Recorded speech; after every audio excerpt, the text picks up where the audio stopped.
we got to give love to the Detroit Pistons. I always say this as a meme because it's been quite some time since it's been true, but it might be true nowadays. The NBA runs through the Central Division. The Bulls are not awful. I mean, they may not be great, but they're not awful. The Pistons are one of the top seeds. The Bucks still look pretty good. Who am I? The Cavs? The Cavs are like the favorite to win the conference. The NBA runs through the Central. Don't think about the Pacers. This ain't their year. Last year was their year. The NBA runs through the Central. So I want to go through the Pistons because we are not that far removed away from them losing 26, 27 straight games in a row. For them to be this good, this fast since then is without any like super major changes is a recipe for from good coaching to star power to people buying into roles. So we want to talk about all of that.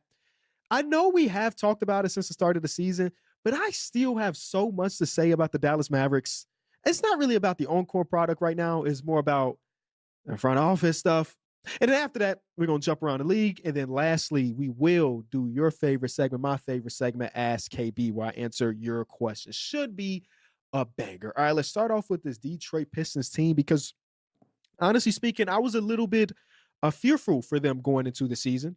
This offseason wasn't the perfect one for them, right? Malik Beasley being gone, Dennis Schroeder being gone. They lost some key pieces. Now, you can say that they replaced it with Duncan Robinson. They replaced it with Jaden Ivey, who is also injured right now.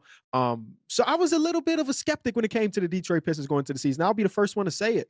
You know, the year after the jump is always harder than the jump year because now people recognize like, hey, Cade Cunningham is an All-NBA player. If they weren't recognizing that before, they're late to the party, but it's cool. We recognize this team as a playoff team, so we need to get up for these games. Opposed to last year, when the Pistons came to town, you just kind of felt like you was going to win by 30 and be like, oh, no, this team is better than we expected. There is no surprise in the opponent. So I thought that this year, not that it was going to be a bad year. I didn't think they were going to be outside of the playoffs, but I definitely didn't look at them and say, hey, they could be one of the top 2 seeds in the conference. Now, we're talking about 10 games in. We also talk about them not having a super difficult schedule. I recognize all of that, but I do want to give them their flowers where it's due. Starting off with Jalen Duren, because Jalen Duren was one of those guys that, you know, the front office decided to elect to see him go into restricted free agency, which tells you a lot and a little at the same time.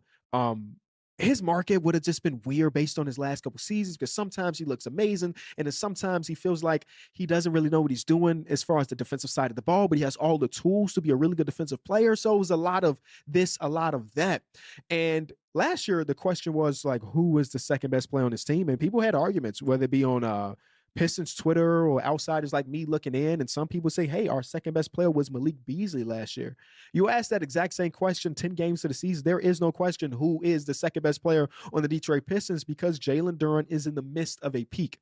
One of the stats I think is one of the more telling ways to show that a center player is hitting the next spot. He is holding opponents to a career best 47% at the rim. With last year, he allowed teams to shoot 63% at the rim. So that is a huge change between last year to this year. Him and Isaiah Stewart, who we're going to talk about in a little second, them playing together has been really good. Like, you know, they've been together on the same team for a few different years now. Tobias Harris comes in, boom, you're going to go to the bench, you're going to be our backup center. But with Tobias Harris being injured the parts of the season, you got to see this double big lineup. And we've talked about double big a lot on this channel. And it's just working wonders right now. Those minutes, the 80 minutes they play together, they have a net rating of plus 15. They are holding the other opposing team's offense to basically nothing. But I'm going to get back to the Jalen Duren things. One thing, just looking at the eye test, I don't have any numbers to prove this. I know I try to get a little balance of analytics and eye tests. I love what the Cade and Duren pick and roll is like the number one pick and roll in basketball last season. So it's no surprise that it's still good this year.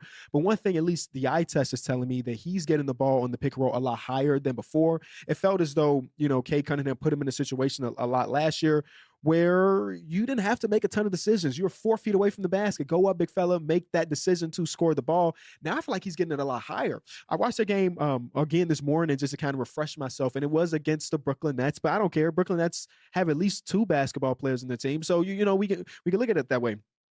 And they were hedging Cade Cunningham on these screens, and it was a little pocket pass to Jalen Duren, and he's getting them at the free throw line extended.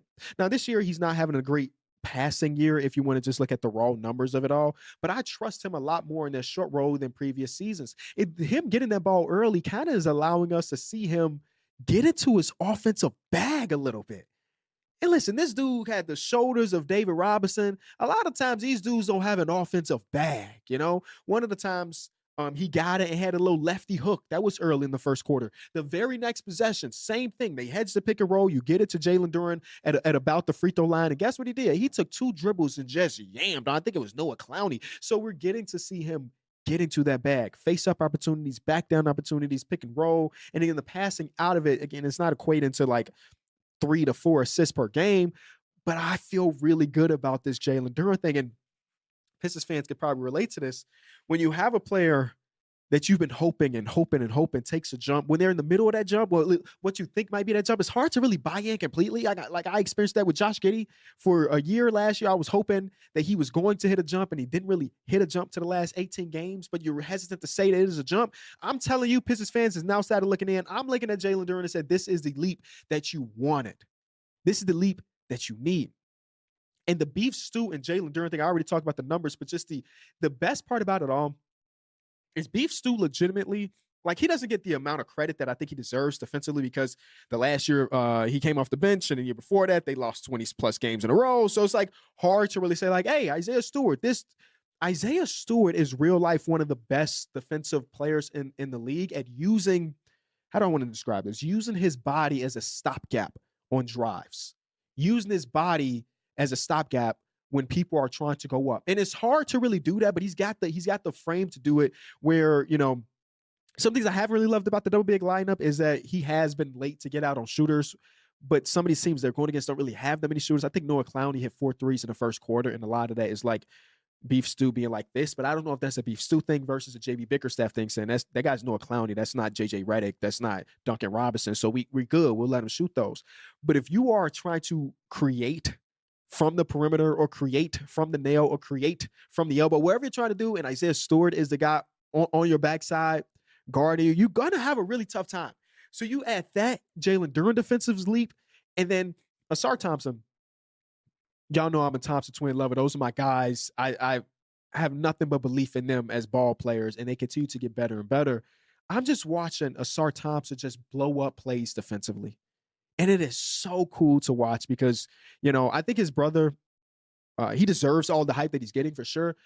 But in my mind, I think that Ausar Thompson is the better defensive player. I think that Amen Thompson is the better overall player at this point in the career. But you have to remember that Ausar Thompson missed a year basically with the blood clotting issue. So he's basically 6 months to a year behind in his development. But I think that Ausar Thompson is probably the better twin on the defensive side of the ball.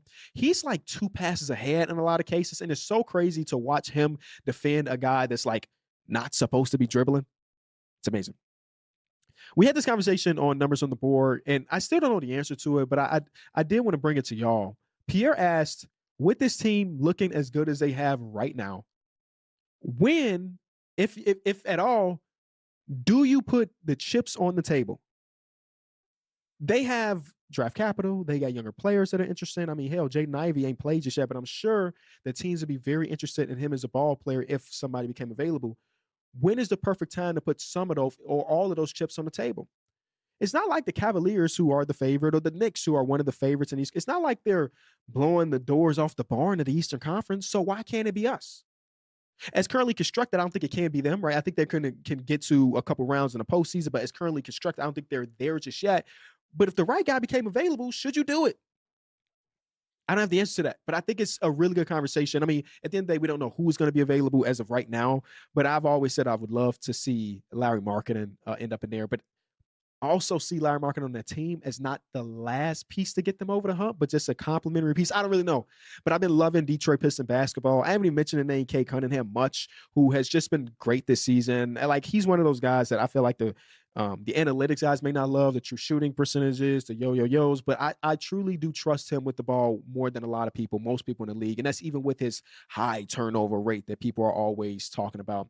And I've always said it, and I'll say it again, I think those turnovers go down. I think he becomes more efficient of a ball player the more ball handlers they have on the team. They just don't have a ton right now with Jaden Ivey being out. Last thing before we take our first break, the minutes of Ausar Thompson and Ron Holland are killing teams. And don't you dare add Cade Cunningham to that mix. When those 3 dudes are on the court, it does not make sense for them to have a good offense. And hell, I don't even know if they really do. I know they're killing when it comes to the point differential, and that shows a lot about their future.